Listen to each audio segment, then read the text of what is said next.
सगळी कामे वगैरे झाली होती. मी इकडे सरूसाठी डाळ भात घेतला होता लावायसाठी आणि सरूचे पप्पाजी अचानक बोलले की मी तुम्हाला छान डाळ तडका बनवून देते, चला म्हटलं बनवून द्या तुम्ही आज, कारण तसं पण माझ्या हातचं रोज रोज खाऊन बोर होऊन जाते. आणि तशीच यांची इकडे तयारी चालू होती. मला बऱ्याच दिवसापासून हे मशीनवर पडलेले सॉक्स दिसले होते आणि म्हटलं आज यांची कुठे ना कुठे विल्हेवाट लावूनच टाकावं, आणि तेच घेतले होते मी हाती. पण मला अचानक आठवलं होतं काल वीरूच्या बड्डेचा केक फ्रीजमध्ये ठेवला आहे, चला म्हटलं पहिले तोच एन्जॉय करून टाकू. पिल्लू आणि मी छान असं टेस्टी करत क्लॅप क्लॅप करत खाऊन घेतला होता आणि लगेच मग वीराचा आणायचा वेळ झाला होता. सगळ्यात पहिला आम्ही त्याला आणायला गेलो होतो. आणि सरू कधी घोड्यावर बसली नाही, पण आज फर्स्ट टाईम ही अशी सायकलवर बसली होती. ती खूप असं एन्जॉय आणि तिला खूप असं वेगळं वाटून राहिलं होतं.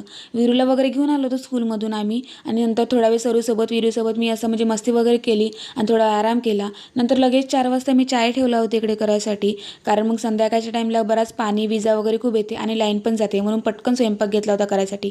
आणि आज 2 पण मुलांचा हट्ट होता की आम्हाला अप्पेच करून पाहिजे म्हणून, तर त्यासाठी मी 2 वाट्या रवा, 1 वाटी दही असं छान म्हणजे मिक्स करून घेतलं होतं. आणि इकडे जिरं मोहरी टाकून टमाटर कांदे मिरची थोडी शिमला मिर्च पण टाकली, आपण आपल्या आवडीनुसार भाजी टाकू शकतो, अशी चटणी तयार करून घेतली छान. मग जे असं इनो वगैरे टाकून मिक्स करून घेतलं होतं. वीरूचा अभ्यास चालू होता, पण सरूचा मला इकडे त्रास देणं चालू होता.